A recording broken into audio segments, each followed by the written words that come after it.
Perú, sin duda la esencia de este planeta encantado.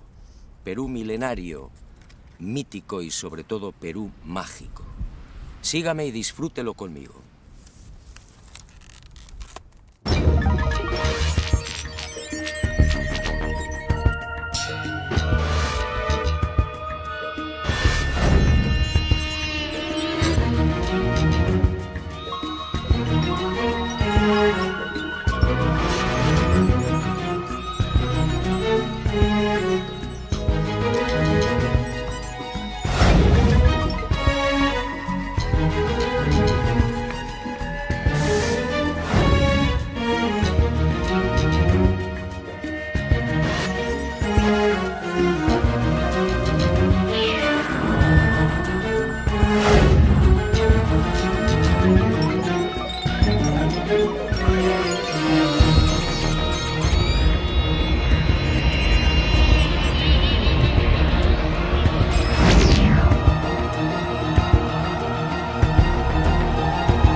Fue hace 30 años. Aquí en Perú recibí el bautismo de fuego como investigador. Aquí, en una ciudad de Lima mucho más apacible y familiar, me enfrenté por primera vez al gran enigma de los ovnis. Aquí tuve la fortuna de contemplar dos naves no humanas. Y aquí, justamente, supe de otros formidables misterios. Las pistas de Nazca, las piedras grabadas de Ica y el candelabro de Paracas, entre otros.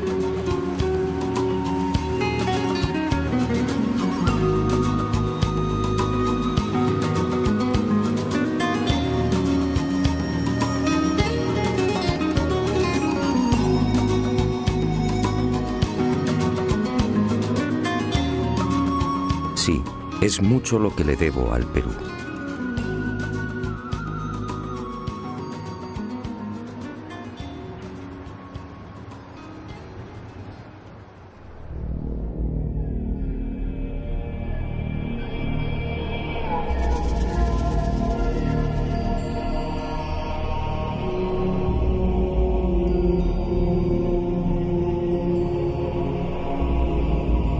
El candelabro de Paracas.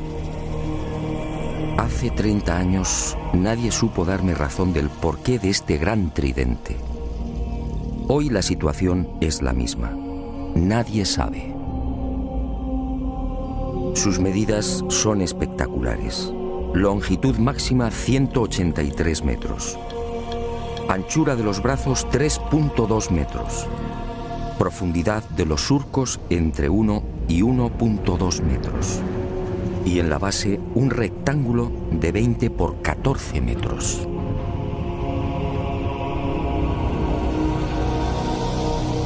A simple vista la gigantesca figura parece elaborada con la técnica del vaciado.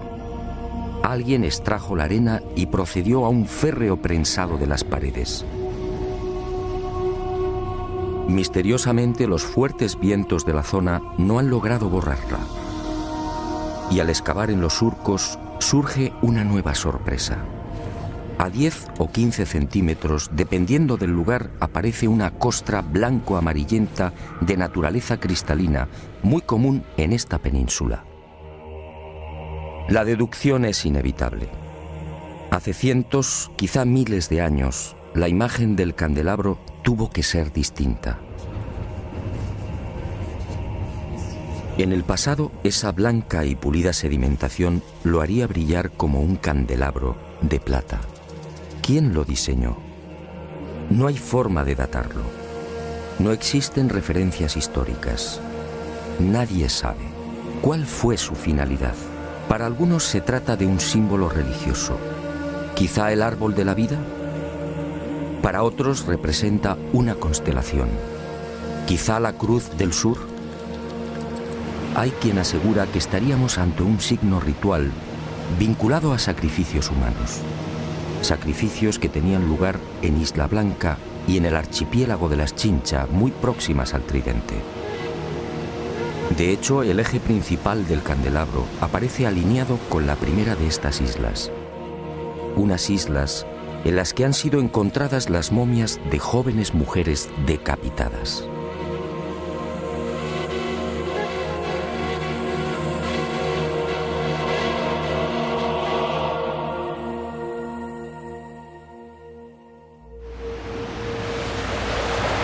Para la mayoría de los estudiosos del candelabro, estas explicaciones son dudosas. Hay algo, sin embargo, en lo que todos coinciden. Por sus dimensiones y la estratégica ubicación sobre el acantilado, con una inclinación de 40 grados en relación al mar, el gran tridente parece dibujado para ser observado a distancia. En los días claros, la figura puede ser contemplada a 20 kilómetros. ¿Se trata, por tanto, de un especialísimo faro? ¿Estaríamos ante una señal indicadora? Sinceramente, no hay forma de saberlo. El eje central y principal del tridente señala al sur, exactamente al rumbo 180 grados. En otras palabras, es falso que el célebre candelabro de Paracas esté orientado hacia los míticos y sagrados lugares de Cusco, Machu Picchu, Tiahuanaco o Nazca.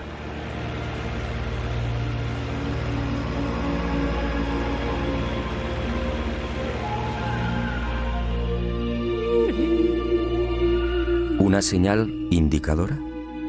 Es muy probable. Una señal para los navegantes y sobre todo para los que surcaban los cielos. Pero ¿quién tenía la capacidad de volar hace cientos o miles de años?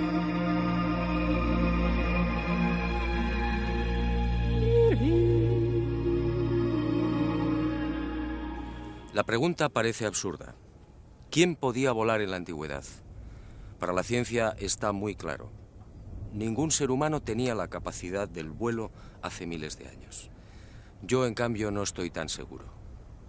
Sígame y le mostraré algo desconcertante.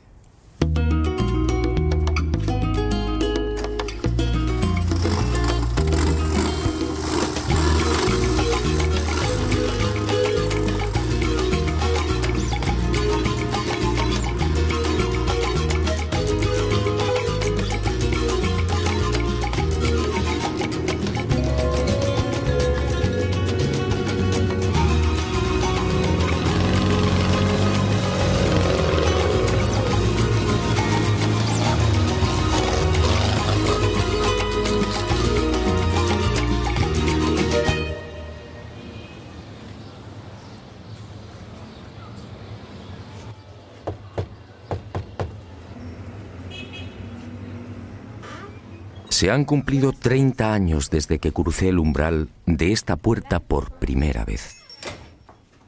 Fue entonces cuando conocí otro de los grandes enigmas del Perú. Otro misterio que sigue sin respuesta y que, en mi opinión, pudiera guardar relación con esa extraña pregunta. ¿Quién era capaz de volar en la antigüedad? En esta casa museo y durante más de 3 décadas, el doctor Javier Cabrera d'Arquea, fallecido a finales del año 2001, fue reuniendo la más increíble colección de piedras grabadas. El conocimiento establecido, ¿verdad?, nos parece inamovible.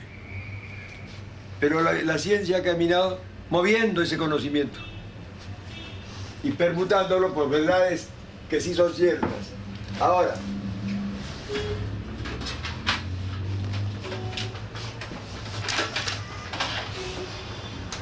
esos instrumentos que ha visto ahí.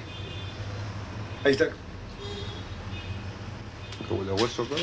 Hueso humano, tibia humana. 11.000 piedras de todos los tamaños, con unos altorrelieves asombrosos. Toda una biblioteca lítica desenterrada en el vecino desierto de Ocucaje. Todo un tesoro arqueológico que, al parecer, le fue suministrado por los indios. Pero el doctor Cabrera murió sin que la ciencia reconociera su gran labor. Es verdad, sí. Y este es el... Este Lo es mismo que salió en Japón, salió acá en Paracas. Ah, sí, es verdad, sí. Los seres que llevaban como una... En las piedras aparecen unos hombres realmente singulares. Son representados con grandes cráneos y con manos de 4 dedos, siempre sin pulgares. ¿Quiénes son estos seres? En opinión del doctor Cabrera, estaríamos ante una humanidad desconocida y remota que habitó la Tierra hace millones de años. Una humanidad, aseguraba el médico peruano, que alcanzó unos conocimientos y una tecnología extraordinarios y por razones desconocidas desaparecieron.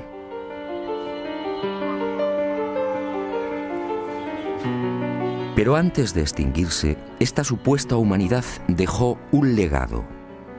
Miles de piedras grabadas con escenas desconcertantes. Según Cabrera, se trataría de una síntesis de su historia y de su sabiduría. Veamos algunas de estas increíbles secuencias.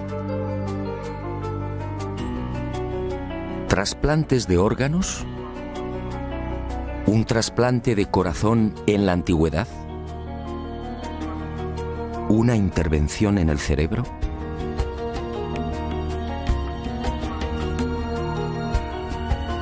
¿Transfusiones de sangre? ¿Cesáreas hace millones de años?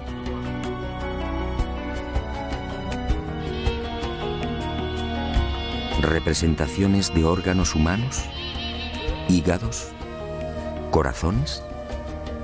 ¿Riñones? ¿Cómo es posible?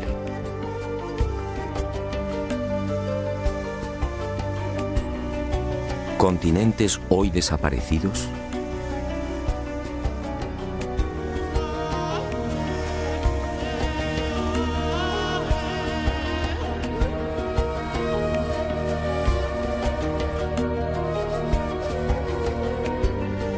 ¿Animales antediluvianos? ¿Grandes dinosaurios? ¿Hombres conviviendo con dinosaurios? ¿Hombres aniquilando a estos temibles reptiles? ¿Cómo es posible si estos animales desaparecieron hace 65 millones de años?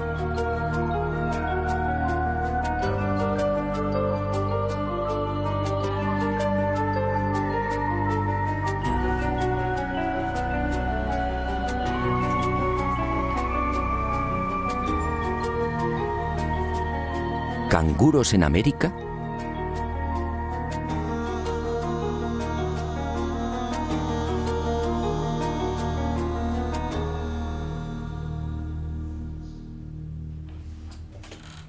A lo largo de estos últimos 30 años, en las numerosas visitas a Ica y al desierto de Ocucaje, traté de descubrir el yacimiento del que supuestamente se extraían las piedras grabadas.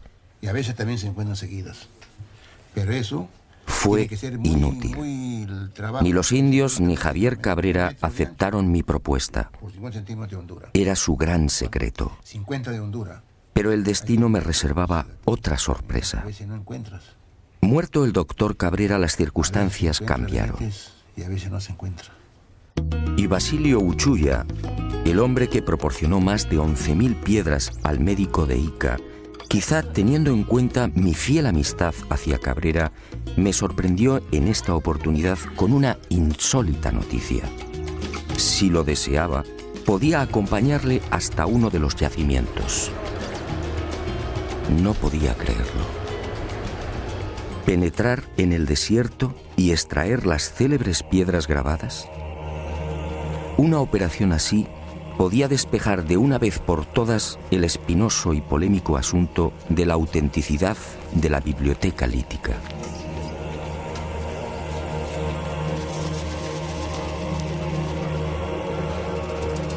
Eran las 08 horas de un caluroso miércoles 16 de enero del año 2002. Y nervioso, esperé.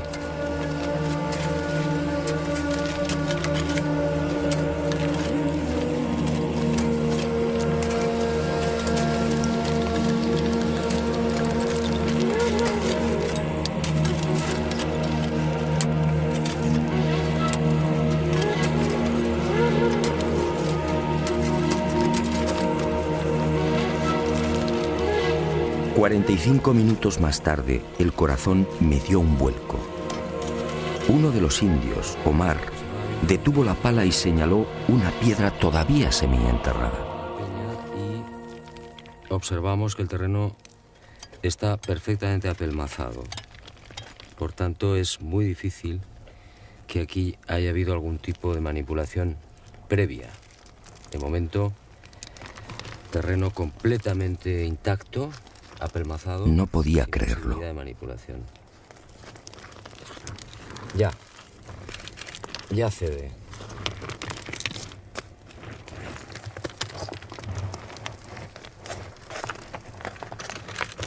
Es pesada, grande, de unos 30 centímetros y probablemente de unos 5 kilos de peso por lo menos.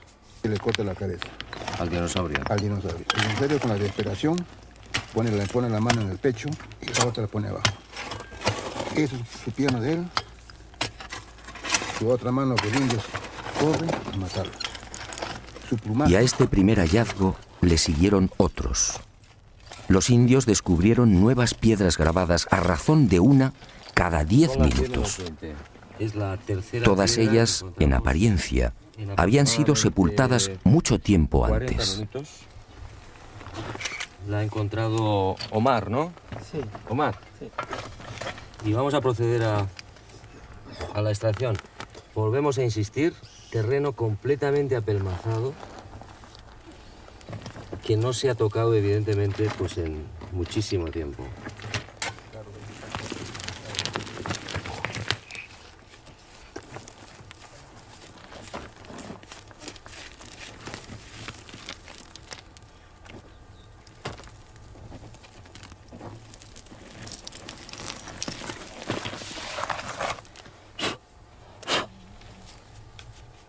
Y se bota.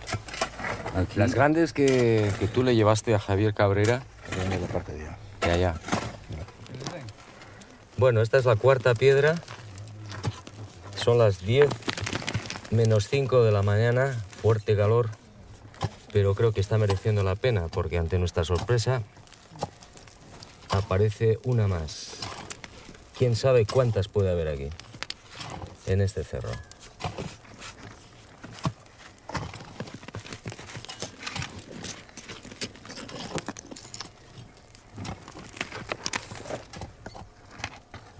Hoy, 16 de enero del año 2002, a las 10 de la mañana, en pleno desierto de Ocucaje, Basilio Uchuya ha accedido a llevar por primera vez a un equipo de televisión hasta uno de los yacimientos de las célebres piedras grabadas de Ica. Y nos hemos llevado la gran sorpresa. En 40 minutos han conseguido extraer 4 de estas misteriosas piedras. Este, sin duda, es un momento histórico. Aquella experiencia, sinceramente, me dejó perplejo No el tiempo, pero que no es de ahora. y sentí una extraña alegría. En cierto modo, esta primicia mundial venía a compensar muchas de las amarguras sufridas por el doctor Cabrera. Ahí sí puede ser. Basilio, Y brindé qué? por él y por la valentía y coraje que demostró en vida. Pero este importante hallazgo solo era el principio de una nueva investigación. Ahora debía someter estas piedras a toda una batería de minuciosos análisis. ¿Se trataba de grabados antiguos? ¿Estábamos ante una humanidad perdida y remota? Y el enigma de Ica se oscureció mucho más. ¿Quién podía volar en la antigüedad? En la biblioteca lítica de Ica aparece grabado con nitidez: hombres prehistóricos volando sobre grandes pájaros. ¿Los domesticaron? ¿Se trata de gigantescos reptiles voladores? ¿Y qué decir de estos pájaros de aspecto mecánico? ¿Qué quisieron representar? El cuerpo humano. Entonces, un momentito. Ni qué decir tiene que la arqueología oficial no acepta las teorías y conclusiones del doctor Cabrera de Arquea. Para la ciencia, la humanidad, nuestra humanidad, es la única. Y ceñidos a esta premisa, los arqueólogos peruanos se niegan incluso a examinar las piedras grabadas. Poco importa que los informes solicitados en su día por el doctor Cabrera a diferentes laboratorios revelen una misma y antiquísima pátina en la totalidad de las piedras. Que es curvo, que es limitado.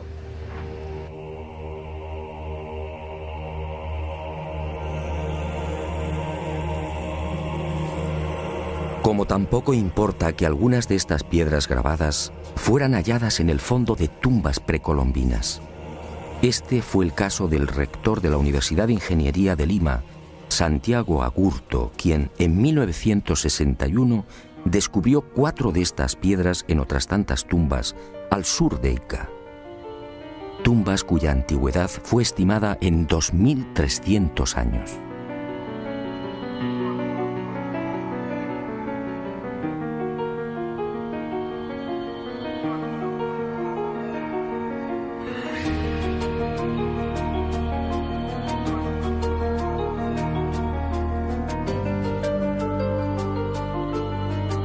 A mi regreso a España, como dije, varias de las piedras grabadas desenterradas en mi presencia fueron enviadas a 5 laboratorios pertenecientes a 4 universidades españolas y una canadiense.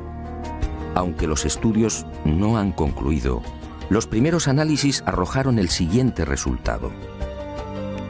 En algunas de las piedras, las zonas grabadas presentan una oscura pátina, consecuencia muy probablemente de un largo proceso de oxidación natural.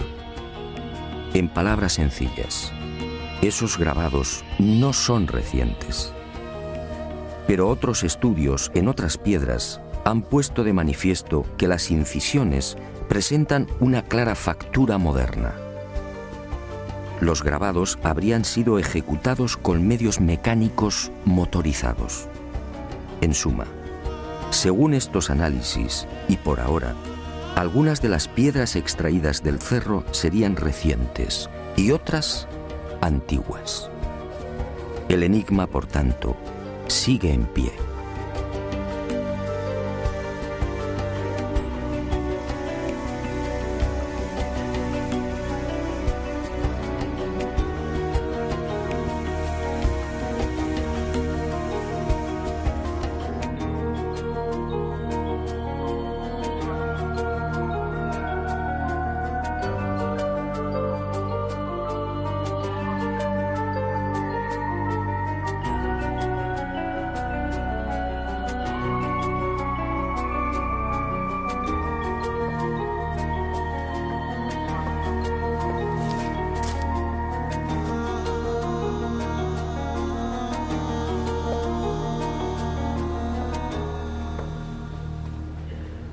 Sea como fuere, lo cierto es que los antiguos peruanos parecían obsesionados con el hecho de volar. Esta es otra prueba, una prueba determinante.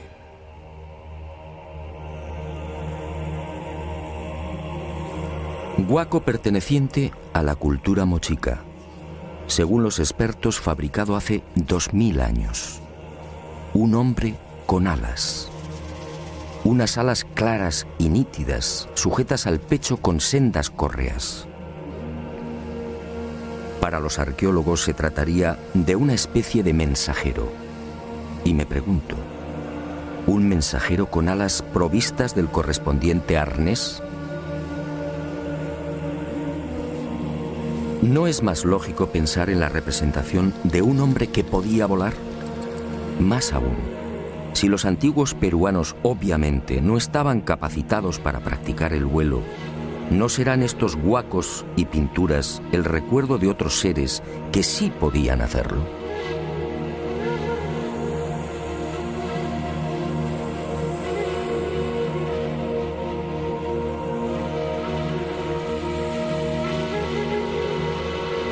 Dioses que sobrevolaron el Perú y que marcaron para siempre la memoria de los primitivos pobladores.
El recuerdo de unos dioses. Quizás sea esta la explicación a las célebres y siempre fantásticas líneas y pistas que podemos contemplar en la desértica pampa de Nazca. Cientos de líneas kilométricas, cientos de pistas que asombran y confunden. Cientos de figuras dibujadas en un paño de casi 600 kilómetros cuadrados, estratégica y misteriosamente concentradas en las pampas y cuencas de Jumana, Santa Cruz, Río Grande, Palpa, Ingenio y Nazca.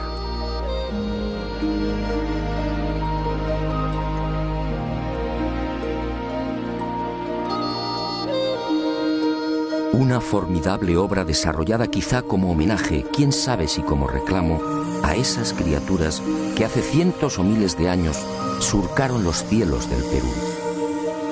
Los hombres alados, dioses capaces de volar, seres superiores gobernando extrañas y luminosas máquinas, dioses que prometieron volver.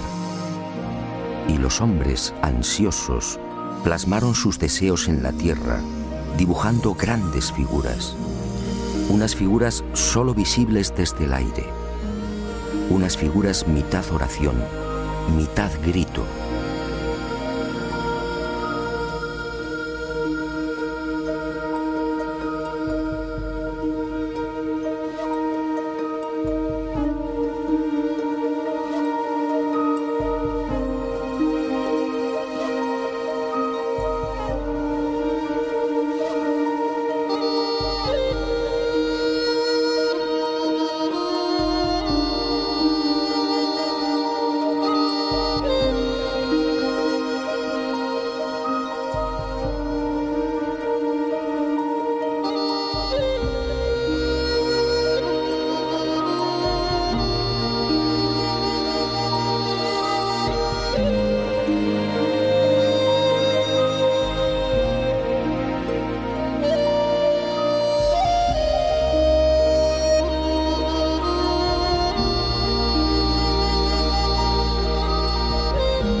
Más de 200 figuras como esta pueden ser contempladas en la actualidad en el Valle de Nazca, probablemente una de las zonas más secas de la Tierra. Aquí no llueve nunca, o casi nunca. La corriente de Humboldt en las costas del Pacífico, 3 grados por debajo de la temperatura del aire, es la responsable de esta extrema aridez. El índice de precipitaciones es realmente angustioso, apenas 1 centímetro cúbico al año. Y esas pocas gotas de agua se reparten en unos 30 minutos cada 2 años.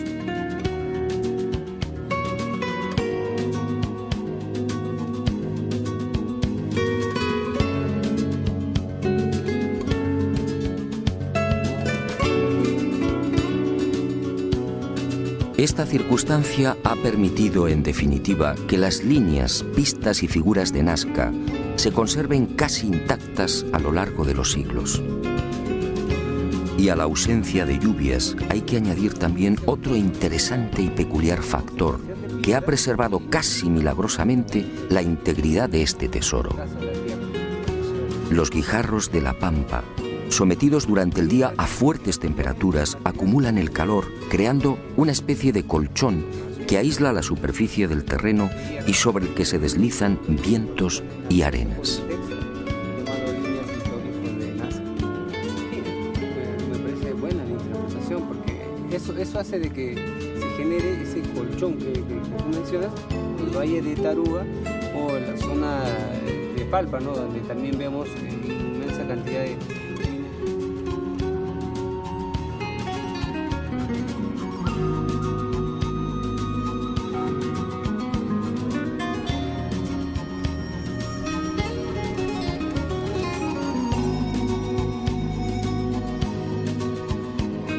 Amparados en estos dos importantes hechos, los creadores de las figuras hipistas solo tuvieron que proceder al barrido de la pampa para formar los dibujos.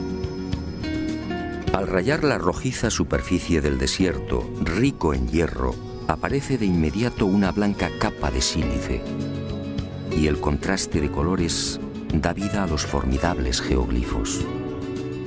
Los últimos estudios de datación, en especial los llevados a cabo por Percy Clarkson y Harry Hurton de las universidades de Winnipeg, en Canadá, y Nueva York, respectivamente, fijan la antigüedad de estos geoglifos en unos 500 años antes de Cristo.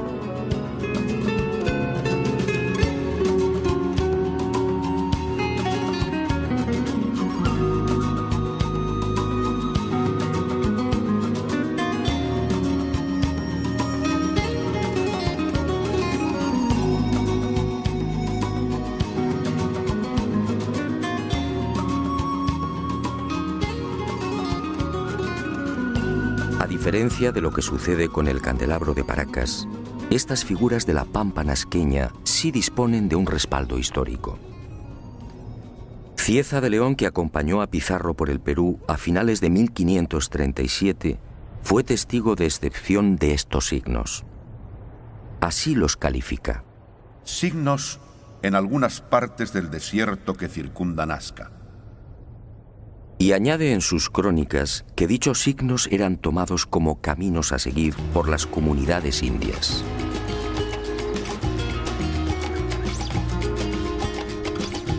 En esa misma época, otro español, el soldado Francisco Hernández, acampa durante una semana en Nazca y escribe en su diario: Los indios trazaban grandes líneas en el suelo.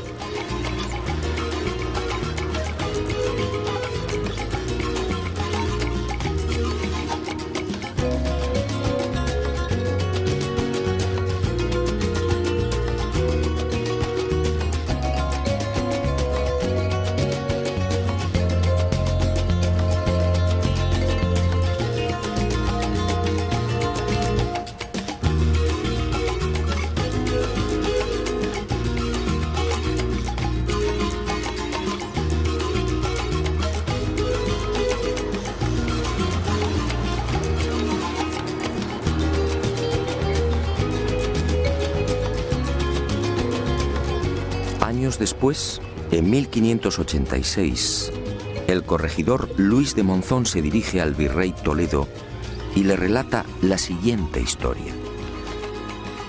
Antes que los españoles dominaran a los incas, en tiempos antiquísimos, un pequeño grupo de otro tipo de gente a la que llamaban los viracochas llegó a esta tierra. Y obedeciéndoles, los indios los siguieron e hicieron caminos que hasta ahora se pueden ver, largos como una calle, a cuyos lados construyeron muros bajos. ¿Los viracochas? ¿Quiénes eran? Cuando consulté a los indios, todos coincidieron. Señalaron al cielo y exclamaron: dioses, dioses que volaban, dioses que llegaron de Tiahuanaco y trajeron el arte y la agricultura, dioses que enseñaron cómo dibujar las líneas y figuras.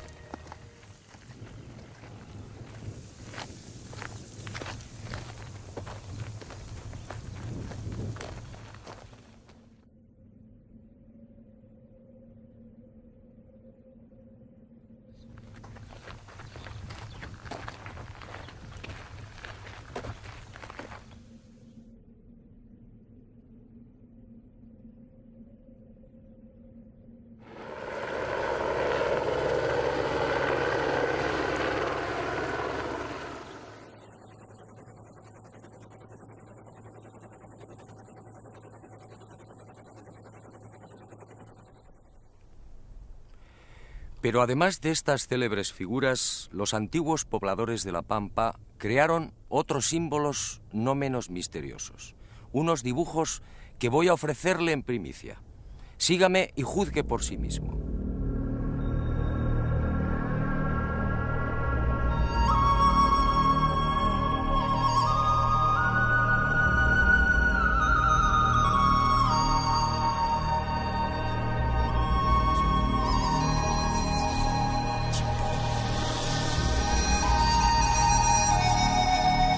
Al norte de la ciudad de Nazca, a poco más de 25 kilómetros, y entre los resecos arenales de Palpa, Ica y Ocucaje, este planeta encantado nos reserva otra sorpresa. Decenas de geoglifos desconocidos. Alrededor de 300 figuras similares a las de Nazca, que nunca fueron filmadas.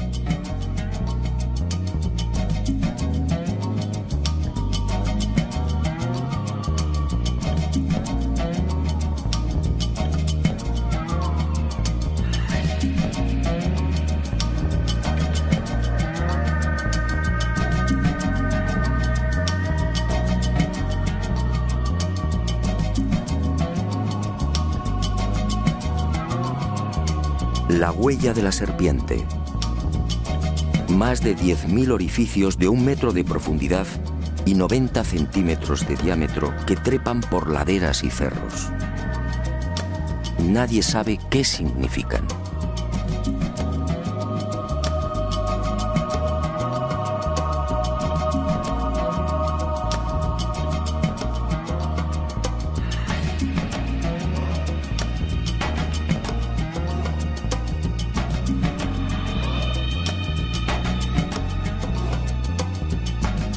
Lo que algunos llaman la tarjeta perforada.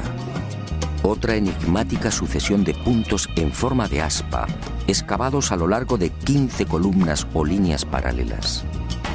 ¿Se trata de un sistema de navegación aérea? Nadie lo sabe. El gigante de cabeza cuadrada. Otro ser enigmático coronado con plumas o antenas. Una figura antiquísima, probablemente de mayor antigüedad que las de Nazca, que levanta los brazos mostrando unos objetos igualmente desconocidos. Y en las laderas de los cerros próximos, nuevos gigantes, seres que parecen saludar a quienes se acercan por el aire.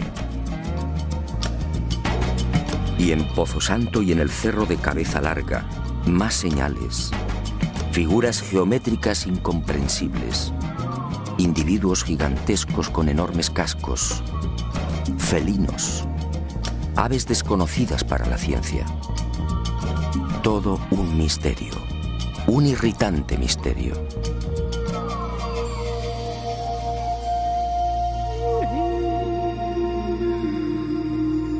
Y al igual que en el Valle del Ingenio, más líneas y pistas, cientos.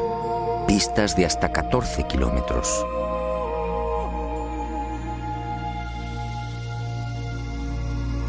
Pistas de trazado impecable, entre las que surgen elaboradas figuras de aves y flores. Imágenes que lamentablemente, como dije, están siendo destruidas por la mano del hombre. Y en el calcinado arenal de Ica, otro desafío.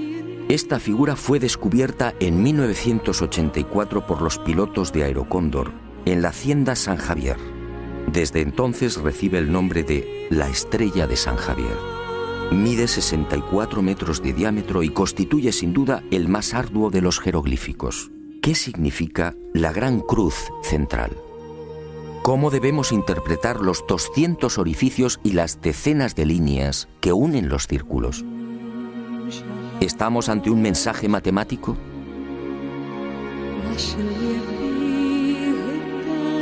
El repaso a esa otra Nazca, la Nazca olvidada, sería interminable. Y decidimos concluir con una figura que no precisa demasiados comentarios.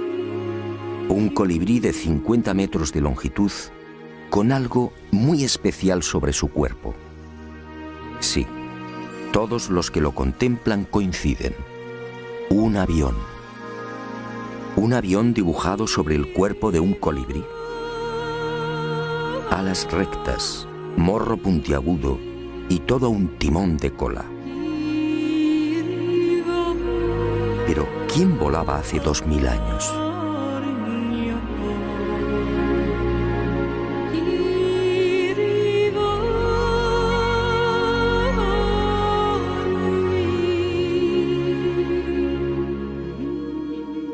El enigma de Nazca ha cumplido 75 años.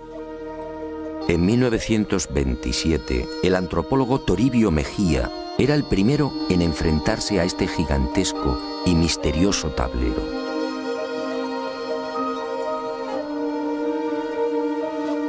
Después sería redescubierto por toda una legión de expertos. Para Kosok, por ejemplo, estas figuras eran la representación de las trayectorias del Sol, de la Luna y de los planetas. En otras palabras, el mayor libro de astronomía del mundo. Para Maria Reiche, la matemática alemana que dedicó su vida al estudio de la Pampa, se trataba de un calendario. Un formidable calendario en el que las figuras reproducían constelaciones y las líneas marcaban solsticios y equinoccios.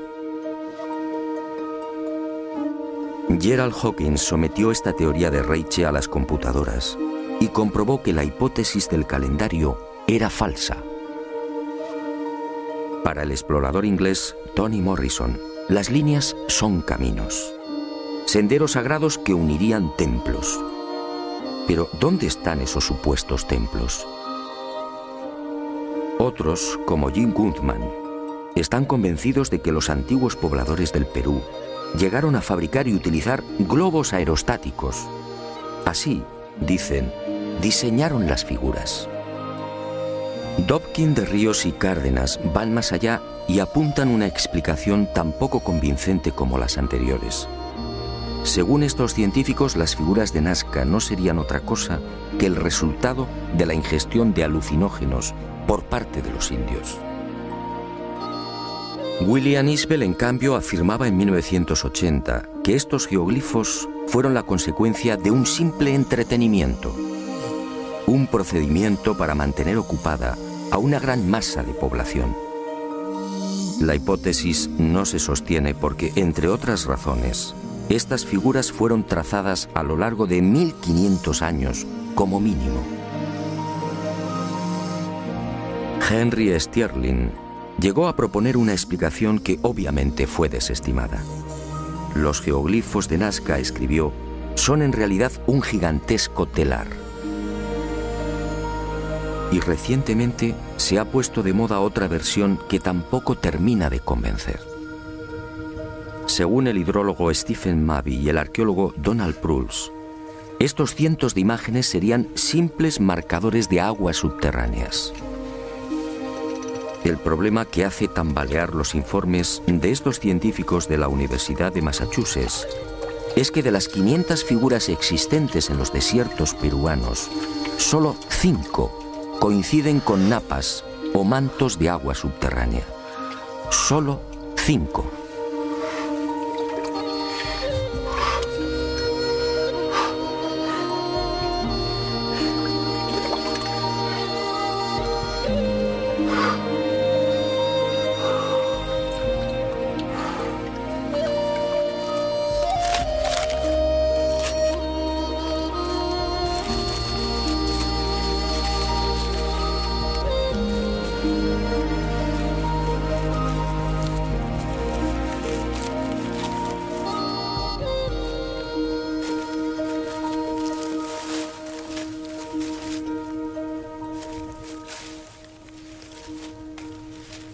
Es evidente que ninguno de estos investigadores y científicos se interesó jamás por la opinión de los indígenas. Yo sí lo he hecho. Y esta es mi conclusión. La tradición peruana dice: hace mucho tiempo, sobre esta pampa descendieron unos seres que podían volar. Fueron los viracochas, los dioses llegados del este. Unos hombres buenos que trajeron la paz, la concordia y el progreso. fueron esos dioses quienes dibujaron las primeras líneas y figuras. Después, nosotros, los hijos de los viracochas, seguimos su ejemplo y aprendimos a dibujar en la arena. Ellos lo verán algún día y regresarán, y regresarán, y regresarán, y regresarán, y regresarán, y regresarán, y regresarán.